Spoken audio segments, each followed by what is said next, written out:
Vážení klienti, rád by som vám predstavil možnosť, ako môžete za niekoľko eur kúpiť pre každého zamestnanca desiatky elektronických kurzov na 12 mesiacov. Spoločnosť Elektronické kurzy SK SRO vytvorila LMS systém Learning Management System, v ktorom sú e-learningové kurzy od desiatok vzdelávacích spoločností na jednom mieste. To znamená, že vám stačí jedno prihlasovacie meno a heslo a môžete študovať jazykové kurzy, počítačové školenia, kurzy osobnostného rozvoja a školenia z ďalších oblastí. Celý projekt je na internete na stránke www.elektronickékurzy.sk, čiže nie je nutné nič inštalovať. Prístup ku kurzom máte z ľubovoľného počítača, ktorý je pripojený do internetu. Momentálne máme špeciálnu akciu, v ktorej je možné kúpiť balík 46 elektronických kurzov na 12 mesiacov za 1 až 10 eur pre jedného zamestnanca, v závislosti od počtu zamestnancov. Len upozorňujem, že hodnota týchto kurzov je viac ako 500 eur. Obsah tvorili renomované vzdelávacie spoločnosti, ktorých logá sa vám práve zobrazujú. Cieľom tejto špeciálnej akcie je umožniť všetkým zamestnancom vašej firmy pracovať na svojom rozvoji. Na sprístupnenie kurzov stačí len zoznam mailových adries zamestnancov a ostatné zabezpečíme my.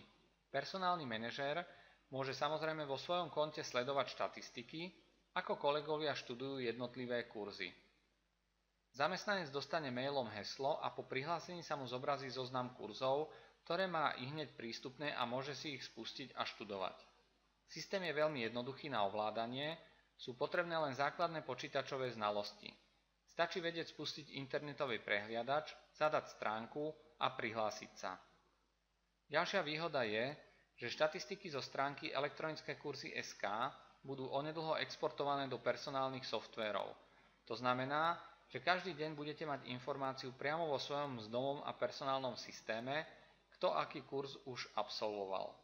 Automaticky sa vám tiež načíta certifikát o ukončení kurzu. Už sme dohodli spoluprácu skoro so všetkými dodávateľmi významných personálnych softvérov a s ďalšími jednáme.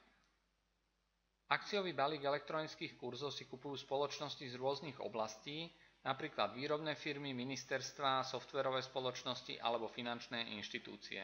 Oplatí sa to každej spoločnosti, ktorá má viac ako 100 zamestnancov a ktorej záleží na ich rozvoji. Veď vzdelávanie je jediný benefit, ktorý sa zamestnávateľovi niekoľkonásobne vráti. Verím, že aj vy sa pridáte k inovatívnym firmám a zabezpečíte pravidelné vzdelávanie vašich zamestnancov, aby ste rozvíjali ich vedomosti a zručnosti. Teším sa na spoluprácu s vami.